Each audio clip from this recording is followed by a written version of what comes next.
Hello everyone and welcome back to my channel Edmond Mendaros at another YouTube updates tutorial ang pag-uusapan natin at i-guide ko kayo on how to turn on or accept terms on earn from Player for Educations. So guys, ito yung bagong update ni YouTube regarding dito sa Player for Education. So a quick info lang regarding dito. So YouTube Player for Education is an embedded player that provides education-specific features such as pre-experience to educational tools. It also offers a revenue source, participating creators whose content is viewed in the player.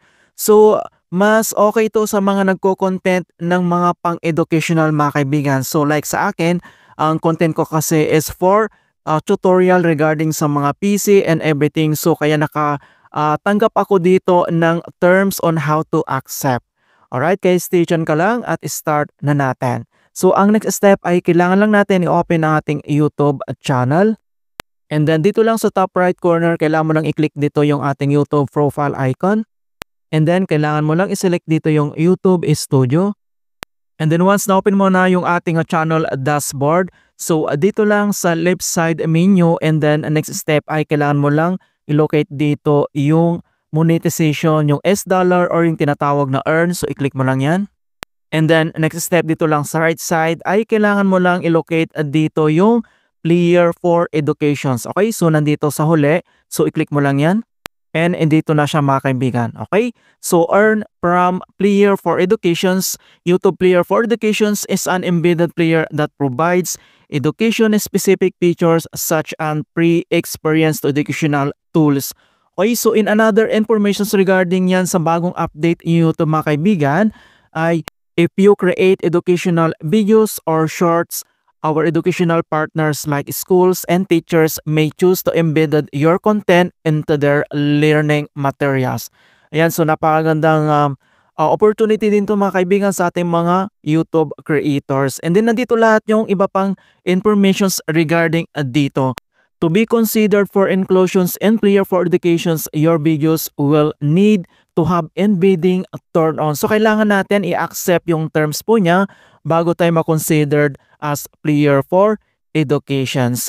Alright, so our educational partners pay to license the Player for Educations from YouTube. And take note guys, ang iba pang informations ay as part of this experience, the player doesn't show ads. Okay, so doesn't show ads, but even though there aren't any ads, you can still earn money from the amount of time people watch your videos in the player. Ayan, so mayroon pa rin tayo ditong revenue mga kaibigan, extra revenue regarding dito sa mga mag-view sa ating videos in the player mga kaibigan.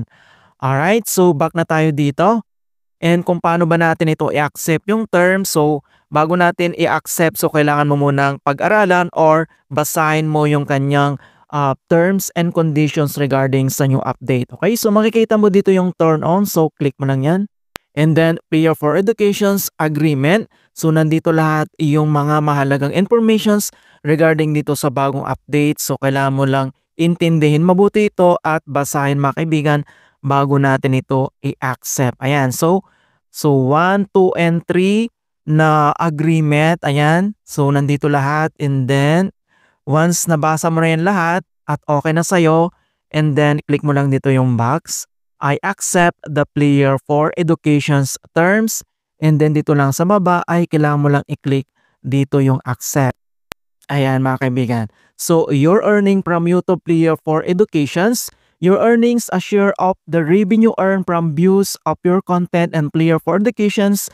So makikita natin dito yung ating analytics. So see my analytics, so i-click mo lang yan. So dito natin makikita yung earnings natin regarding doon sa pag-accept natin sa Player for Educations.